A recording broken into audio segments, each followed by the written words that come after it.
à Dieu. Que Dieu vous bénisse. Amen. Merci, mes sœurs, nos frères. Gloire à Dieu. Proclamons sa grandeur. Amen. Ouais. On veut proclamer la grandeur de notre Dieu, la grandeur de son amour, de sa grâce dans nos vies. Combien c'est précieux, combien le Seigneur est merveilleux. Hein? Voilà, on vous souhaite la bienvenue à vous qui êtes là de passage. On a des frères et sœurs aussi qui sont de Ghisonach, là-bas. On est heureux de les voir. On se demande pourquoi ils sont là ce matin. On ne sait pas, on n'a pas compris, je n'ai pas compris, mais bon. Voilà, bon.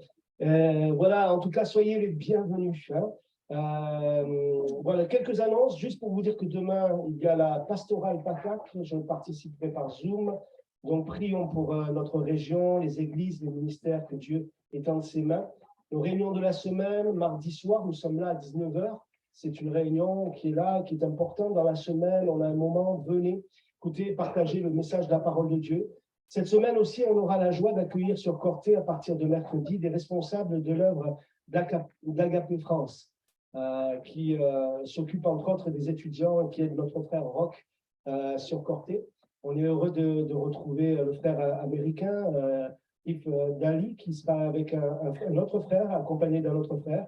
Ils seront logés sur Corté jusqu'à samedi pour pouvoir passer du temps avec Roch et les étudiants tous les jours et faire de l'évangélisation sur le campus. Donc, à partir de mercredi, ils sont sur Corté. Ils vont se retrouver aussi avec Roch, avec les étudiants, le soir, s'il y a la possibilité. En tout cas, ils seront pendant ces 3 jours, là, je suis sûr, une source de bénédiction pour Roch et pour les étudiants. On prie pour ça, hein? Amen. Et que le Seigneur encourage le travail qui est fait là auprès des étudiants. Voilà, on prie aussi pour ces 3 journées, que Dieu bénisse.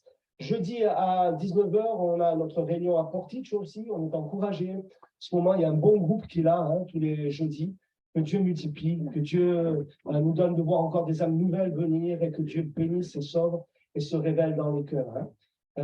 Ce vendredi à 18h, on a la réunion donc de prière ici même et on aura la joie d'avoir Jérôme Dumont, le pasteur de Porto Vecchio, qui sera avec vous. Hein, donc ce vendredi à 19h et il apportera bien sûr la parole de Dieu.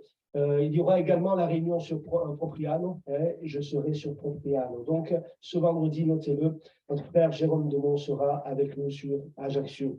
Samedi aussi, on aura la joie à 18h d'avoir la réunion de jeunesse avec les frères d'Agapé, donc qui seront là, qui participeront dans cette réunion. Et également dimanche, notre frère Kidali apportera la parole de Dieu. Donc, voilà pour toutes les annonces de cette semaine. On va, sans plus tarder, ouvrir la parole de Dieu. Je vous demande de ne pas quitter la salle, de ne pas partir rapidement. À la fin, j'ai une annonce à vous faire, donc ne partez pas trop rapidement. On partagera donc une annonce ensemble. On ouvre la parole de Dieu. Ça va? D'accord? Alors, on va lire dans ce texte, et je pense que c'est important aujourd'hui, en ce moment en tout cas, ce que j'ai eu à cœur de partager avec vous ce matin. Hébreux chapitre 12, versets 1 à 3. Hébreux chapitre 12, versets 1 à 3. L'auteur de l'Épître aux Hébreux nous dira, il nous encourage, nous exhorte, et il nous dit à chacun d'entre nous, et je crois que c'est Dieu qui parle, à chacun d'entre nous, nous donc aussi, puisque nous sommes environnés d'une si grande nuée de témoins, rejetons tout fardeau et le péché qui nous enveloppe si facilement, et courons avec persévérance dans la carrière qui nous est ouverte, ayant les regards sur Jésus, le chef et le consommateur de la foi, qui, en vue de la joie qui lui était réservée, a su faire la croix, mépriser l'ignominie et s'est assis à la droite du trône de Dieu.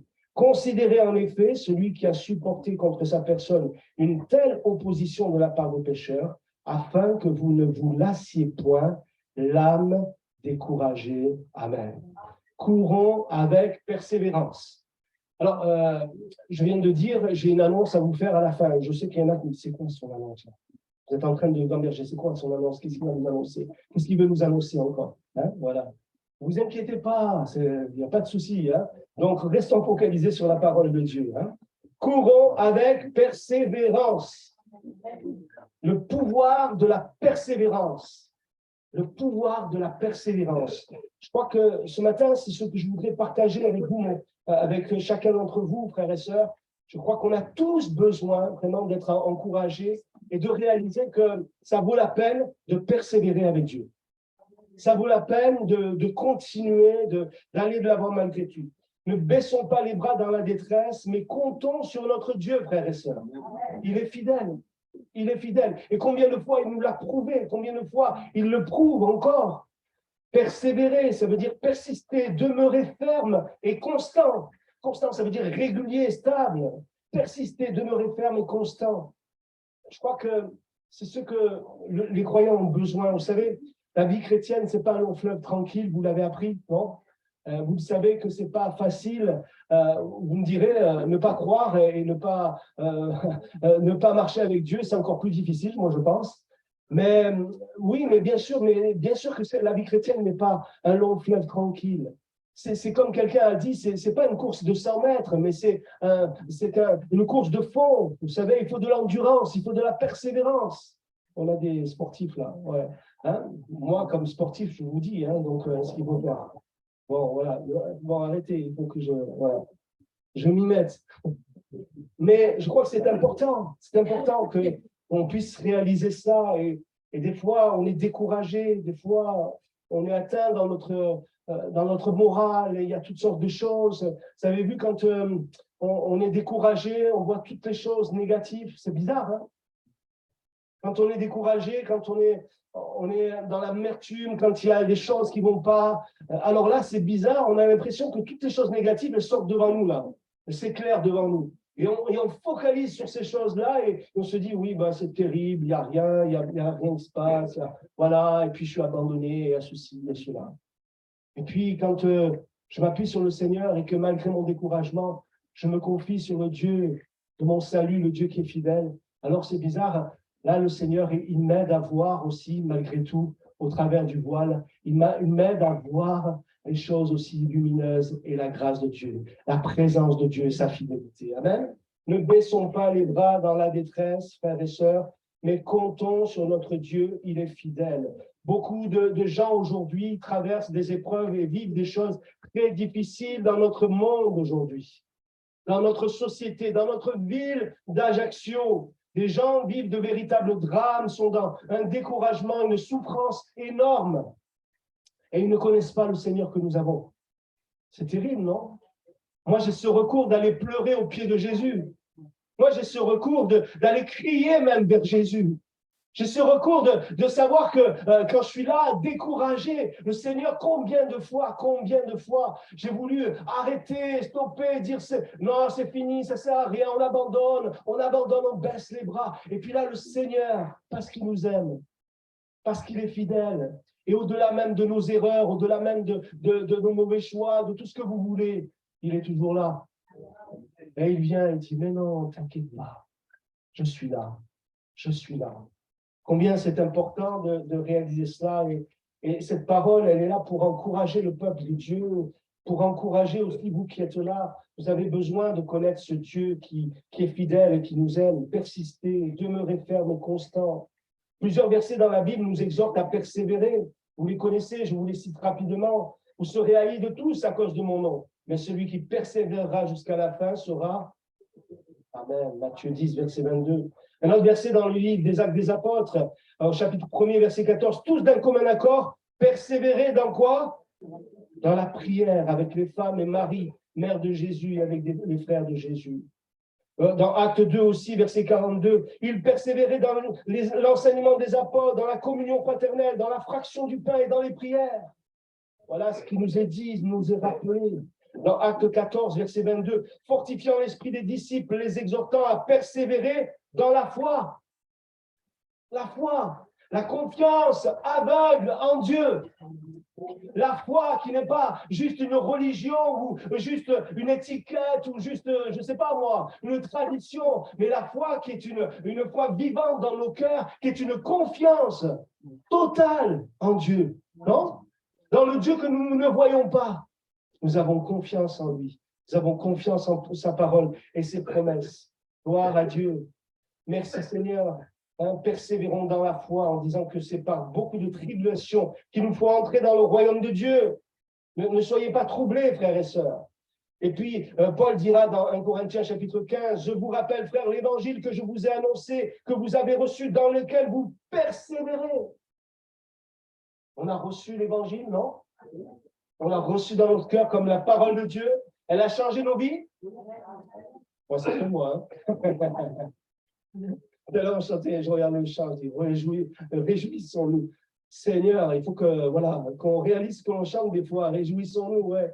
Mais même un sourire fatigué ou épuisé, on le prend. Le Seigneur, il le prend. Et vous voyez, je crois que des fois, on doit réaliser ce que on chante, ce que on dit, parce que oui, on veut persévérer dans cet évangile. On a reçu et par lequel vous êtes sauvés, dit Paul. Si vous le retenez tel que je vous l'ai annoncé, autrement, vous auriez cru en vain. Et puis, encore, un autre verset, je termine avec celui-là. Paul dira à Timothée, dans 2 Timothée, chapitre 2, verset 12, « Si nous persévérons, nous régnerons aussi avec lui. Si nous le renions, lui aussi nous reniera. Si nous sommes infidèles, il demeure fidèle, car il ne peut se renier lui-même. » Amen. Quel beau verset qui nous rappelle toutes ces choses-là. Nous sommes donc encouragés, frères et sœurs, à persévérer, à avoir les yeux fixés sur le Seigneur. Combien de fois j'ai déçu les gens? Pas vrai? Ouais, c'est vrai. Moi, je vous le dis, combien de fois j'ai pu décevoir des gens? Combien de fois vous avez pu décevoir des gens? On a pu décevoir des gens, mais le Seigneur, lui, il est toujours là. Et c'est pour ça qu'il nous faut regarder et avoir les yeux fixés sur le Seigneur. On doit avancer avec cet objectif. Seigneur, nous marchons vers toi. Nous marchons à ta rencontre, non? Chaque jour, je vis parce que je sais que tu reviens bientôt et qu'un jour, mes yeux te verront. Je veux être fidèle à ta parole. Bon, bien sûr, il y a bien des choses dans ma vie qui doivent changer encore, mais tu es en train de travailler dans mon cœur et je te laisse travailler dans mon cœur. Par le Saint-Esprit, je te laisse me changer. Je te laisse, je t'autorise, Seigneur, parce que je veux véritablement te glorifier et être un disciple aujourd'hui. Nous sommes donc encouragés, frères et sœurs, à persévérer. Mais souvent, les épreuves de la vie nous usent, nous épuisent, nous découragent. Et on en arrive à dire, je démissionne, je laisse tomber. Peut-être quelqu'un est venu avec cette idée dans la tête ce matin. Je démissionne, je laisse tomber, j'abandonne. Nous prononçons parfois ces paroles quand une relation ou une situation nous accable au point que nous nous sentons incapables d'y persévérer. Non, c'est pas vrai? Quand il nous vient ces pensées, frères et sœurs, tournons-nous vers le Seigneur. Et je crois que c'est là où on va trouver le renouveau. Parfois, nous disons même à Dieu lorsque ces exigences et le prix de l'obéissance nous paraissent trop élevés et que les obstacles à affronter nous semblent insurmontables. Oui, l'obéissance, c'est un prix trop élevé. Comment, Seigneur? Oui, je peux pas, c'est plus fort que moi, Seigneur, c'est trop ce que tu me demandes, t'obéir. Obéir dans les choses qu'on a envie de faire, ça c'est facile, hein? Non? Mais quand Dieu nous demande de faire des choses qu'on n'a vraiment pas envie de faire, qui ne nous plaisent pas, qui vont contre notre chair, vous savez, il y a des luttes et des combats, mais je crois que c'est important. Des fois, on est là, oui, même si ces choses nous paraissent trop élevées, que les obstacles à affronter nous semblent insurmontables. Comment on va y arriver, là, Seigneur?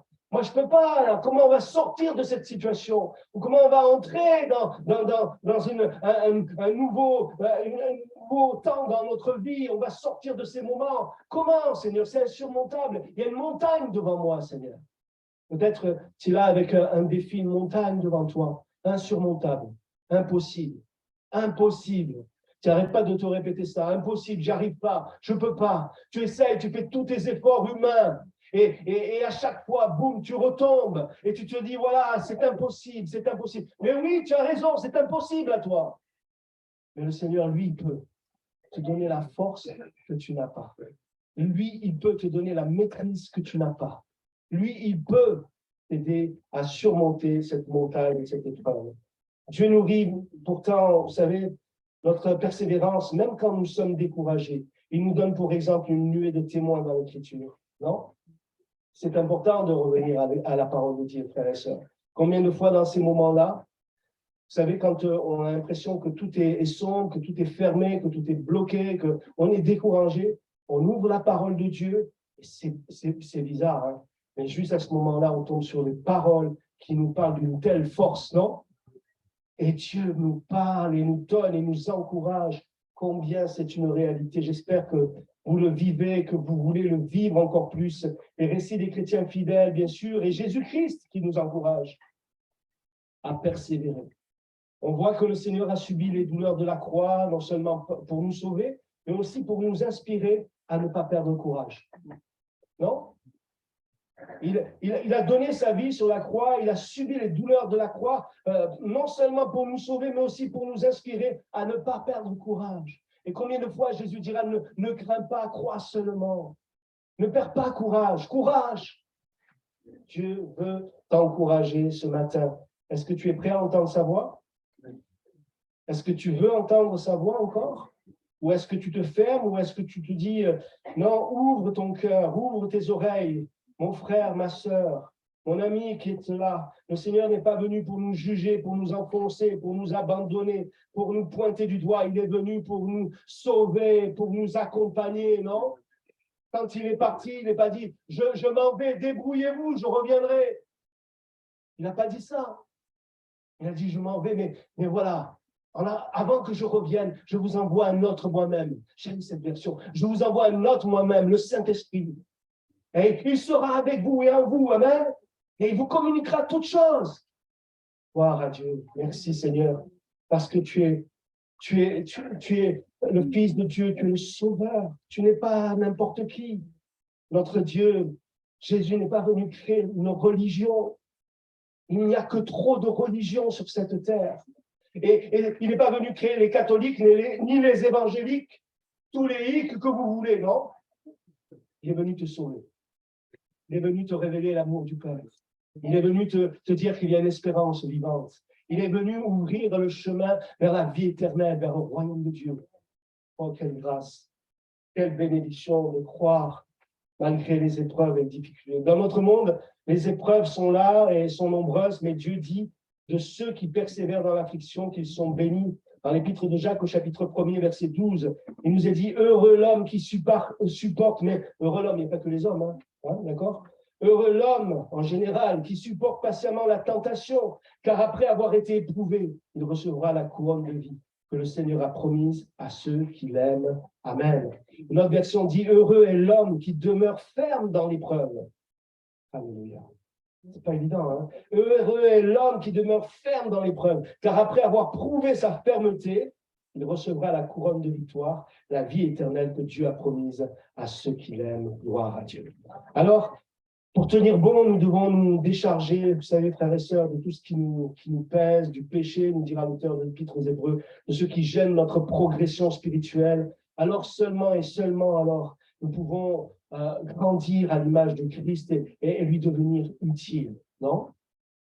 Si nous voulons vivre notre vie chrétienne en portant nos fardeaux, nos souffrances, nos incompréhensions, nos questions, nos pourquoi, nos comment, notre péché, si nous ne réglons pas ces choses-là, si nous ne les déposons pas au pied de la croix, si nous ne le confions pas au Seigneur en disant « Seigneur, libère-moi de ce poids », nous ne pourrons pas grandir dans la foi. Nous ne pourrons pas être utiles entre les mains de Dieu parce qu'on sera, concentré sur notre poids que nous portons. Et nous serons tellement découragés parce que, vous voyez, quand on veut porter même tous ces soucis, ces épreuves, ces difficultés, quand on cherche nous-mêmes par nos propres forces, je ne dis pas qu'il faut rester comme ça à attendre. On fait ce qu'on peut à notre niveau, non? Mais on sait très bien que face à des difficultés, à des situations, il n'y a que la grâce de Dieu qui peut intervenir. Et c'est pour ça que je dois apprendre à me décharger sur lui. Je ne sais pas, Seigneur. Je ne sais pas comment tu vas toucher le cœur de mes enfants. Je ne sais pas quand c'est que mes enfants vont revenir à toi. Je ne sais pas quand mon mari, mon épouse va être touché par ta grâce. Je ne sais pas quand je sortirai de ces problèmes financiers. Je ne sais pas comment je vais faire par rapport à ce problème de santé. Et encore. Mais je m'appuie sur toi et je me décharge au pied de la croix afin de pouvoir grandir dans la foi. Amen. Parce que c'est quand je fais confiance à Dieu que ma foi elle grandit. Quand j'essaye de me dépatouiller moi tout seul, c'est moi, je connaissais ce truc-là, c'est moi. Mais moi, j'arrive pas loin. Mais quand je décharge tout ça entre les mains de Dieu, le Seigneur, il fait grandir ma foi. Et alors, je peux devenir utile entre ses mains. Et alors, le Seigneur m'utilise pour parler à d'autres personnes qui ont besoin et qui ne le connaissent pas. Combien c'est merveilleux de se confier en Dieu. Il est fidèle, laissez-moi le répéter encore une fois ce matin. Il est un Dieu fidèle. Quand nous voulons baisser les bras, nous nous centrons sur nous plutôt que sur le Sauveur qui nous a fourni tout ce dont nous avons besoin pour persévérer. Dieu lui-même nous accorde la force et la volonté de persévérer. Il est toujours le même, il est toujours fidèle. Il nous communique et il veut que nous puissions manifester une foi persévérante. Pas simplement dire j'ai la foi, porter une croix autour du cou, mettre un poisson sur ma voiture, mais avoir une foi vivante et persévérante. Une foi, la foi a un impact dans ma vie. La foi change les choses dans ma vie, non? Oh, dites-moi, réagissez parce que là, sinon, là, je ne comprends plus rien. La foi, elle apporte dans ma vie. Ça ne veut pas dire que je plane au-dessus du monde et que j'ai aucun problème. Non, non, non, non. La foi, au travers même des épreuves, elle est là. Elle a un impact dans ma vie. Elle me soutient. Elle me donne la paix. Elle me donne une consolation. Elle me donne un avenir. Je ne suis pas seul. Elle me fortifie. Je crois que c'est important. Sortons de cet esprit religieux, sortons vous savez, de cet esprit du monde qui veut nous amener dans ces pratiques, ces habitudes religieuses. Sortons de cela et vivons une foi vivante, frères et sœurs.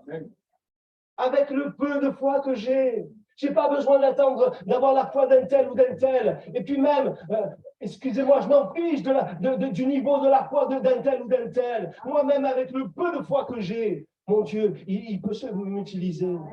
Il peut agir. Et je vais arrêter de regarder aux uns et aux autres. Je vais regarder au Seigneur. Là, je ne me tromperai jamais. Là, je serai toujours encouragé. Quand je commence à regarder aux uns et aux autres, c'est pas bon. C'est pas bon.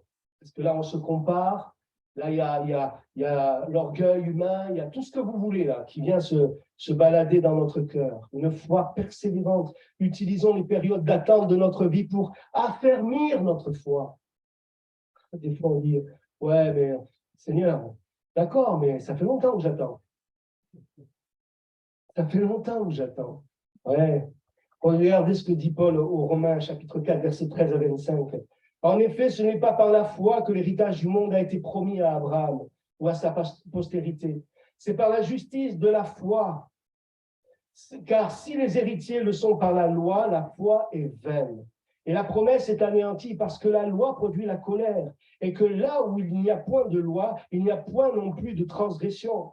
C'est pourquoi les héritiers le sont par la foi, pour que ce soit par grâce, afin que la promesse soit assurée à toute la postérité, non seulement à celle qui est sous la loi, mais aussi à celle qui a la foi d'Abraham, notre Père à tous. Selon qu'il est écrit, je t'ai établi Père d'un grand nombre de nations. Il est notre Père devant celui auquel il a cru. Dieu qui donne la vie aux morts et qui appelle les choses qui ne sont pas comme si elles étaient. Espérant contre toute espérance. Alléluia. Espérant contre toute espérance, il crut en sorte qu'il devint père d'un grand nombre de nations, selon ce qui lui avait été dit, telle sera ta postérité, et sans faiblir dans la foi. Amen. Et sans faiblir dans la foi, il ne considéra point que son corps était déjà usé, puisqu'il avait près de 100 ans, et que Sarah n'était plus en état d'avoir des enfants. Il ne douta pas par incrédulité au sujet de la promesse de Dieu, mais il fut fortifié par la foi. Combien il est beau ce verset, hein? Mais il fut fortifié par la foi, donnant gloire à Dieu, ayant la pleine conviction que ce qu'il promet, il peut aussi l'accomplir. C'est pourquoi cela lui fut imputé à justice, mais ce n'est pas à cause de lui seul qu'il est écrit que cela lui fut imputé. C'est encore à cause de nous, à qui cela sera imputé, à nous qui croyons en celui qui a ressuscité des morts Jésus, notre Seigneur, lequel a été livré par nos offenses, pour nos offenses, et ressuscité pour notre justification. Amen. Gloire à Dieu. Être fortifié par la foi, avoir une foi persévérante. Une foi persévérante. Plus que jamais aujourd'hui. Ce qu'il faut dans le cœur du croyant, c'est d'avoir une foi vivante et persévérante. Tout est fait et sera fait pour nous décourager. nous serons touchés au centre de notre cœur, là où ça fait le plus mal. Attendez-vous à ça. Oh, Vincent, moi je veux croire, et là, qu'est-ce que tu me décourages là? Mais dans tout ce qui peut se passer, qui peut me toucher, le Seigneur, au travers de la foi, m'aidera à traverser ces moments et à ressortir plus que vainqueur par la grâce de Dieu. Amen. Et il me donnera de voir des choses impensables, impensables, inconcevables sur le plan humain, impossibles. Et c'est Dieu qui agit encore aujourd'hui. Croyez-vous fermement que Dieu accomplit ses promesses? Souvent, nous affrontons des situations qui nous font penser que Dieu nous a laissé tomber. C'est surtout le cas quand nous attendons un exaucement depuis longtemps, sans qu'aucun changement ne se produise. Et combien Dieu peut nous comprendre, combien je peux vous comprendre quand on attend quelque chose depuis longtemps et que rien ne se produit. C'est là où il faut persévérer. C'est là où il faut continuer à être ferme. C'est là où il faut continuer, frères et sœurs. Parfois, nos demandes ne sont pas justes, mais d'autres fois, Dieu éprouve notre persévérance avant de réaliser ses promesses. C'est ce qui est arrivé à Abraham. L'Éternel lui avait promis de faire de lui une grande nation dont les descendants seraient innombrables. Pourtant, sa femme Sarah ne lui avait pas donné d'enfant et elle était maintenant trop âgée pour en porter. Comme Abraham réfléchissait à l'impossibilité pour Sarah de lui enfanter un fils, sa foi en Dieu s'est affermie au lieu de s'affaiblir. Il a reconnu que l'Éternel serait encore plus glorifié s'il leur donnait un enfant d'une manière miraculeuse, et c'est ce que Dieu va faire. Amen. Avons-nous besoin d'une foi persévérante dans un domaine où vous semblez affronter l'impossible? C'est la question peut-être qui est posée. Sachez que la parole de notre Dieu, elle subsiste éternellement. Et dans Ésaïe chapitre 40, verset 8, vous connaissez cette parole, j'aime ce verset. L'herbe sèche, la fleur tombe, mais la parole de notre Dieu subsiste éternellement. Les saisons passent, l'herbe sèche, la fleur tombe, mais ce que Dieu a promis, il l'accomplit toujours. Avez-vous reçu une promesse de Dieu dans votre cœur? Attendez-la toujours. La vie, la dureté, les épreuves, frères et sœurs, peut-être l'ont enfoui au fin fond de votre cœur et vous êtes dit, bon, c'était moi, peut-être j'ai déliré, peut-être non. Dieu, quand il nous parle et quand il nous fait une promesse, il ne fait pas une promesse comme ça, là, bon marché, ce qu'il nous dit, il l'accomplit. Si tu as une promesse de Dieu dans ton cœur, alors garde-la du profond de ton cœur, parce que Dieu est celui qui tient toutes choses entre ses mains. Dieu fait tout ce qu'il a promis d'accomplir, même si nous n'en voyons pas la concrétisation durant notre vie. Et nous devons le croire, frères et sœurs. Je le dis moi plusieurs fois, je vous l'ai dit, je crois que c'est ça qui est important. La foi va au-delà de ce que nous vivons ici-bas. Quand je prie pour une situation, quand je prie pour des personnes, je ne vois rien, même je vois tout le contraire, je dois voir au-delà de tout ça. Et quand bien même je partirai sans voir la réalisation de ce que Dieu a promis, je crois en lui. C'est le Seigneur qui fera. C'est ce que nous dit l'auteur de l'Épître aux Hébreux, chapitre 11, verset 13. C'est dans la foi qu'ils sont tous morts sans avoir obtenu les choses promises, mais ils les ont vus et salués de loin, reconnaissant qu'ils étaient étrangers et voyageurs sur la terre. Amen. Je sais qu'on sait ces choses-là, non? Je sais qu'on a entendu tant de fois ces choses-là. Mais je pense, et c'est ça qui est important, Seigneur, ouvre mon cœur pour que ces choses que je sais intellectuellement, je puisse les vivre chaque jour. Je puisse être dans cette position de foi, vraiment dans une attitude de foi persévérante. Je ne baisse pas les bras, je n'abandonne pas, je ne démissionne pas. Je ne démissionne pas. Mais au contraire, avec la grâce, je me l'envoie. Ce que le Seigneur nous donne au travers de tout cela et de cette foi persévérante, c'est une foi aussi victorieuse. Parce que persévérer pour arriver à la fin, au néant, à rien, c'est terrible, non? Mais quand on a cette assurance que c'est Dieu qui aura le dernier mot, que c'est Dieu qui va changer le mal en bien, que c'est Dieu qui est capable de nous amener dans la victoire et d'apporter la victoire, alors les choses sont différentes. Appuyons-nous sur Dieu car il met toujours sa puissance à notre disposition. Regardons avec, on ne va pas tout lire du chapitre 17, mais quelques passages de 1 Samuel. Combien on connaît ce passage? La guerre avec les Philistins, les géants Goliath qui défient l'armée d'Israël. On lit dans 1 Samuel chapitre 17, versets 22 à 26. David remit les objets qu'il portait entre les mains du gardien des bagages et courut vers le rang de l'armée. Aussitôt arrivé, il demanda à ses frères, puisque son père l'avait envoyé pour prendre des nouvelles des frères là, sur le champ de bataille, comment ils se portaient. Tandis qu'il parlait avec eux, voici le Philistin de Gath nommé Goliath s'avança entre les deux armées, hors des rangs des Philistins. Il tint le même discours que précédemment, et David les entendit à la vue de cet homme. Tous ceux d'Israël s'enfuirent devant lui et furent saisis d'une grande crainte. Chacun disait, avez-vous vu s'avancer cet homme? C'est pour jeter à Israël un défi qu'il s'est avancé. Si quelqu'un le tue, le roi le comblera de richesses. Il lui donnera sa fille. Il affranchira la maison de son père en Israël. David dit aux hommes qui se trouvaient près de lui, que fera-t-on à celui qui tuera ce Philistin? On peut se dire, il était intéressé. Hein? Mais quand même, quelle audace. Et qui reçoit l'opprobre de dessus d'Israël? Qui est donc ce Philistin, cet incirconcis, pour insulter l'armée du Dieu vivant? On peut lire un peu plus loin, dans versets 31 à 37. Lorsqu'on eut entendu les paroles prononcées par David, on les répéta devant Saül, qui le fit chercher. David dit à Saül que personne ne se décourage à cause de ce Philistin. Ton serviteur ira se battre avec lui. Saül dit à David, tu ne peux pas aller te battre avec ce Philistin, car tu es un enfant. Il est un homme de guerre dès sa jeunesse. David dit à Saül, ton serviteur faisait paître les brebis de son père. Et quand un lion ou un ours venait en enlever une du troupeau, je courais après lui, je le frappais et j'arrachais la brebis de sa gueule. Il se dressait contre moi. S'il se dressait contre moi, je le saisissais par la gorge, je le frappais et je le tuais. C'est ainsi que ton serviteur a terrassé le lion et l'ours, et il en sera du Philistin, de cet incirconcis, comme de l'un d'eux, car il a insulté l'armée du Dieu vivant. David dit encore, l'Éternel qui m'a délivré de la griffe du lion et de la patte de l'ours me délivrera aussi de la main, ce Philistin. Et Saül dit à David, va et que l'Éternel soit avec toi. Amen.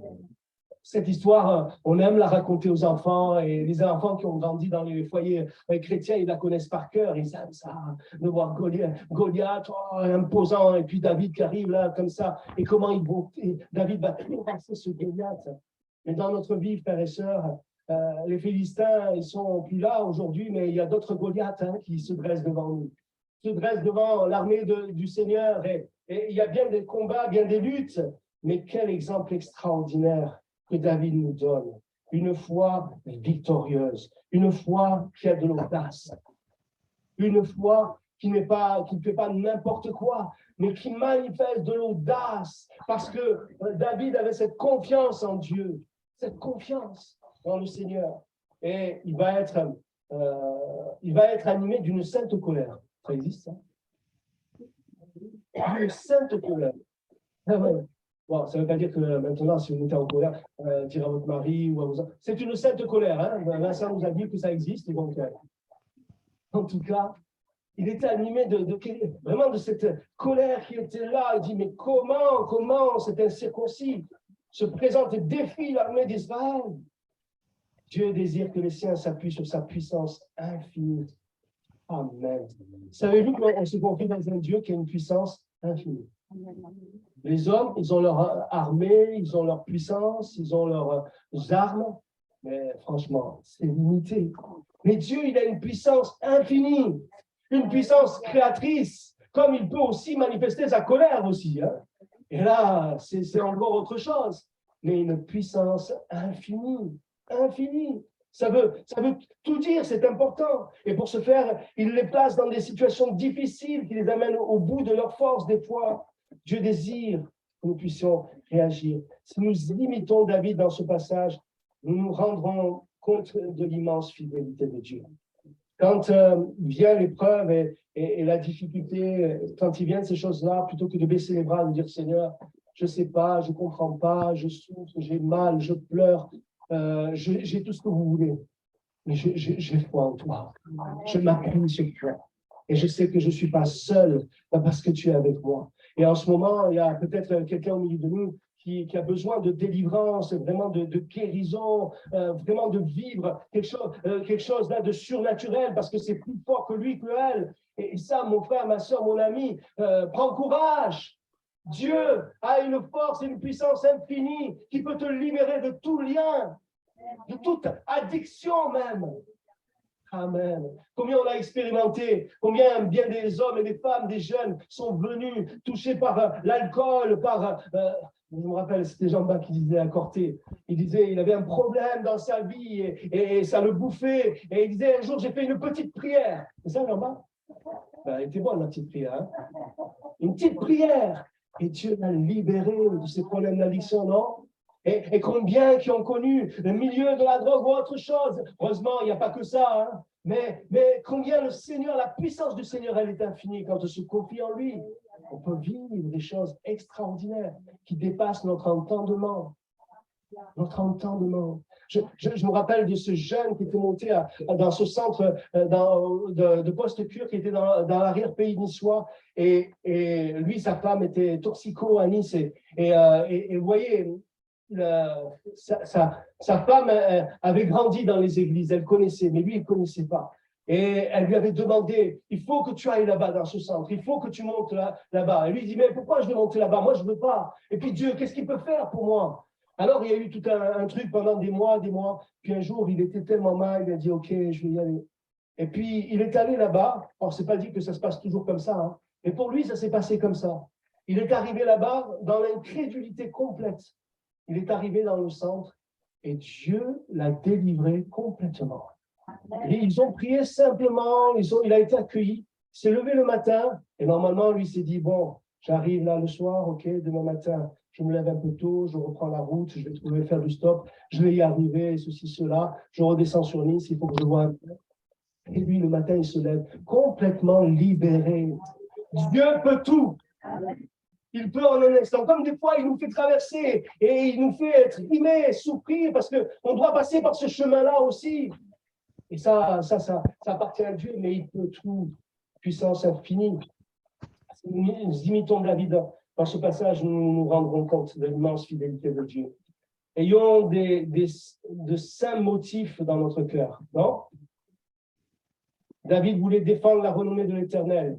Quand nous sommes éprouvés, examinons nos motifs pour nous assurer qu'ils sont désintéressés. Non? Seigneur, guéris-moi, délivre-moi. Comme ça, je vais pouvoir refaire mes affaires là dans le monde et je retourne et puis tu me verras de temps en temps peut-être. Non? Ça n'existe pas ici encore ça. Vous savez, je le dis à chaque fois, je le dis souvent, mais je me dis que si tous ceux qui étaient venus écouter l'Évangile, qui ont été bénis dans leur cœur, dans leur vie, étaient présents au milieu de nous ce matin, mais là, autre que la voisine, hein, il y a des problèmes là. C'est dans tout le quartier là qu'il y a des problèmes. Parce qu'il n'y a pas de place assez pour remplir, pour accueillir tous ces gens. Et je crois que nous devons faire attention, frères et sœurs, que nos motifs soient vraiment désintéressés parce que nous voulons faire l'œuvre de Dieu, nous voulons faire la volonté de Dieu. C'est pour ça que je te prie, Seigneur. C'est pour ça. Et quand nous sommes dans cette démarche, alors Dieu fait des choses qui durent et qui vont loin avec lui. Et je crois que nous devons nous rappeler ces choses importantes. Reconnaissons la nature de la guerre. David a affronté Goliath dans le domaine physique, mais la véritable nature de cette bataille était spirituelle, tout comme la nôtre, hein, on le sait. Hein. L'apôtre Paul nous rappelle dans Éphésiens chapitre 6, verset 12, « Car nous n'avons pas à lutter contre la chair et le sang, mais contre les dominations, contre les autorités, contre le prince de ce monde de ténèbres, contre les esprits méchants dans les lieux célestes. » Cette nuit, je me battais avec quelqu'un qui était possédé par un esprit. Vous voyez, dans mon rêve. Des fois, les pasteurs, ils font des rêves bizarres. Hein. J'ai passé la nuit à me battre, à dire et à chasser l'ennemi, vous voyez. J'étais là, et un combat vraiment spirituel. Et des fois, vous savez, ouais, on voit les choses physiques, mais au-delà des choses physiques, il y a un monde spirituel. Mais on rigole avec ça, mais peut-être que j'ai combattu, je ne sais pas pour quelqu'un, je ne sais pas qui c'est, mais voilà, en tout cas, nous devons le réaliser. Rappelons-nous la fidélité de Dieu, toujours, je le redis. David était confiant parce que l'Éternel l'avait auparavant rendu capable de protéger ses brebis des animaux sauvages. Même les nouveaux chrétiens ont goûté à la fidélité de Dieu. Et je bénis Dieu pour ça, parce que les nouveaux, ils ont vécu, ils ont expérimenté. Donc, ils devraient se souvenir pour s'encourager aussi. Hein. Et ça, c'est important, vous qui êtes nouveau, qui êtes là, chrétien depuis peu, vous avez touché le bord du vêtement de Jésus, vous avez fait une expérience avec Dieu. N'oubliez pas ça, ne laissez pas l'ennemi de vos âmes vous l'ôter. Rappelez-vous, encouragez-vous. Même le peu que j'ai expérimenté, que j'ai vécu, c'est vrai, j'ai touché du doigt. Et si un jour j'ai été baptisé, ce n'est pas pour faire plaisir au pasteur, hein. C'est parce que ma vie a été bouleversée, changée. Et j'ai décidé de suivre Jésus, de vivre avec lui toute ma vie. Gloire à Dieu. Amen, amen. Reposons-nous sur le Seigneur, frères et sœurs. David n'a pas compté sur l'armure et les armes qu'il portait. Il s'est appuyé sur l'Éternel. Il a cru qu'il pouvait déterminer la trajectoire du caillou pour qu'il frappe Goliath au front. Et dans tout ce que nous vivons, notre Rédempteur veille sur nous, nous fortifie et se soucie de nous. Appuyons-nous sur lui. Je dis Amen, Amen et Amen. Appuyons-nous sur lui. On sait comment ça s'est terminé, l'histoire. On aurait pu lire le passage. Vous connaissez ce chapitre 17. Relisez un Samuel 17, peut-être. Et comment le Seigneur va donner la victoire avec une seule pierre. C'est 5 pierres que David va récupérer. Il n'y en a qu'une seule. Une seule, ça suffira. Parce que ce n'est pas simplement le bras ou la main de David qui a jeté la pierre. Mais s'il l'a jeté, oui, il y avait la part de David. Et puis, il y a la main de Dieu qui a saisi cette pierre et qui a touché Goliath là au front, là où il devait pour pouvoir l'abattre. Et d'un coup de pierre comme ça, il va tomber et il va mourir. La victoire du peuple d'Israël ce jour-là sera une grande victoire. Et je crois que c'est bon de se rappeler ça. Appuyons-nous, frères et sœurs. Appuyons-nous sur le Seigneur, sur sa parole. Notre Rédempteur veille sur nous, veille sur toi. Ne baisse pas les bras, ne démissionne pas, n'abandonne pas. Je suis venu avec cette pensée dans mon cœur ce matin. Et j'ai passé là, j'arrive pas, je dis Seigneur, qu'est-ce que tu veux dire à ton peuple? Pourquoi c'est pas facile, hein? Je ne sais plus qui c'est qui disait ça, je crois que c'est François. Pourquoi c'est pas facile de dire, mais Seigneur, est-ce que c'est mes pensées, ta pensée? Est-ce que, Seigneur, que peut-être même si c'est pour une seule personne ce matin, que tu sois béni, mon frère, ma soeur, ce matin. Que tu sois renouvelé. Et peut-être vous qui êtes là, qui peut-être avez besoin, vous ne connaissez pas Jésus, peut-être comme votre sauveur personnel, c'est l'occasion ce matin de dire, Jésus, moi, je ne sais pas. Je suis là ce matin, j'ai entendu ce que le pasteur a dit, j'ai vu un peu ce déroulement de ce culte. Moi, je ne te connais pas. Viens te révéler dans mon cœur. Viens, j'ai besoin de toi. Si tu es vivant, viens te manifester dans ma vie. Révèle-toi dans ma vie, dans mon cœur. Et manifeste ta grâce. On va prier, vous voulez bien? On demande à Dieu sa grâce. On va demander à Dieu sa bénédiction, sa grâce sur nous. Alléluia. Gloire à Dieu. Merci Seigneur. Merci Jésus. Seigneur, nous sommes devant toi ce matin et c'est vrai, nous savons que la vie n'est pas un long fleuve tranquille. Nous savons les épreuves, les difficultés, les oppositions, mais nous savons ta fidélité aussi, Seigneur. Et nous savons que ce matin encore, tu connais les cœurs et peut-être des frères et sœurs sont venus à ce culte découragés en pensant même abandonner, laisser tomber, mais ce matin, tu veux les encourager pour leur dire, je suis là. Ne baisse pas les bras, mais confie-toi en moi. Seigneur mon Dieu, viens visiter ton peuple, tes enfants. Viens bénir ton Église ce matin. Viens bénir tous ceux et celles qui sont là au milieu de nous. Ceux qui te connaissent et ceux qui ne te connaissent pas vraiment. Révèle-toi dans les cœurs, Seigneur.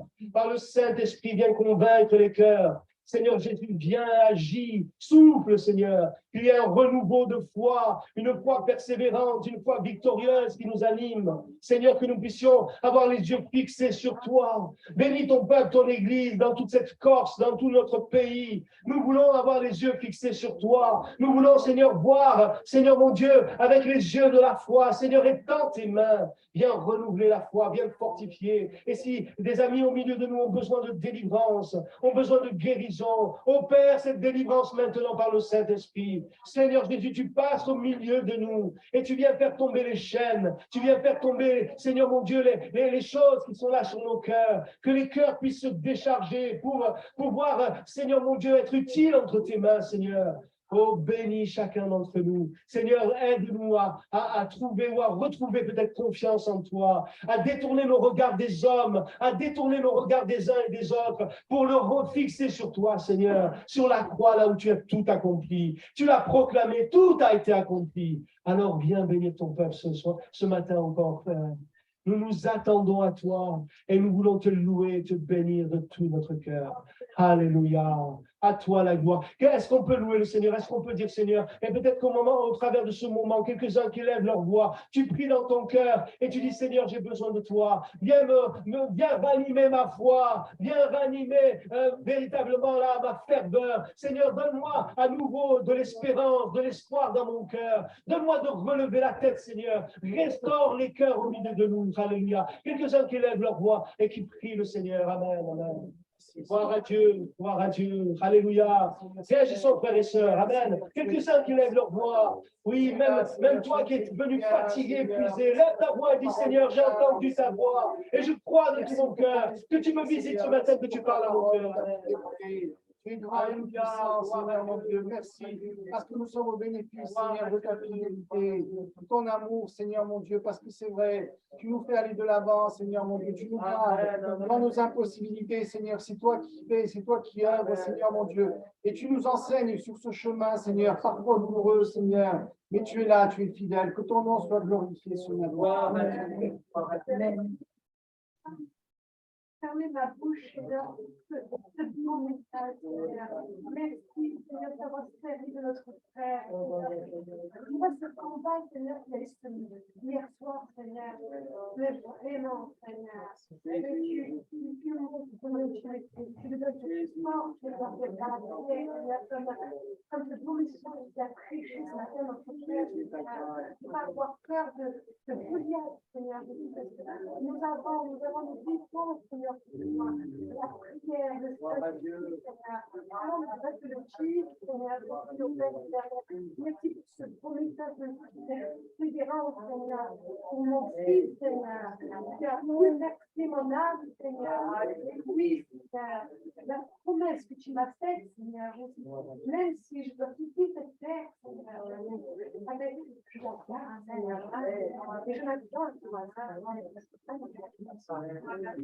Seigneur, je te loue également pour ce message, pour cette exhortation. C'est vrai que Goliath, Seigneur, c'est des difficultés que nous aussi, Seigneur, bien souvent, nous voyons comme des difficultés insurmontables, Seigneur, des maladies insurmontables, Seigneur, grâce à toi, nous avons la victoire. Nous sommes pour accomplir.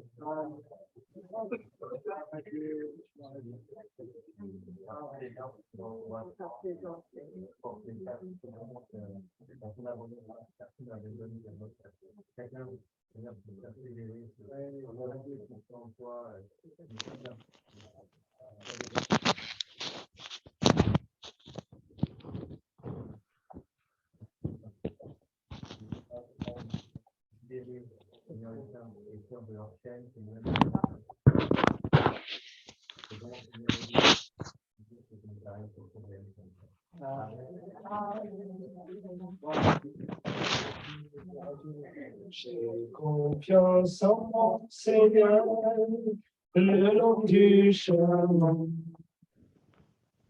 J'ai confiance en mon Seigneur, et il tient ma main. À travers l'orage, mon cœur est en paix. J'ai confiance en mon Seigneur. Et je suis gardé, c'est la vie fidèle. Le temps en toute assurance, je m'appuie sur lui.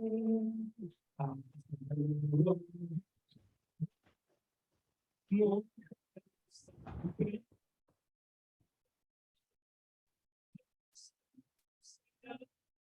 et je suis gardé. J'ai confiance en mon Seigneur, le plus chemin.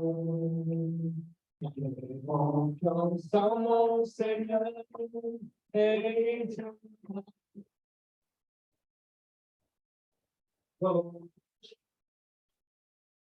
mon cœur est en paix.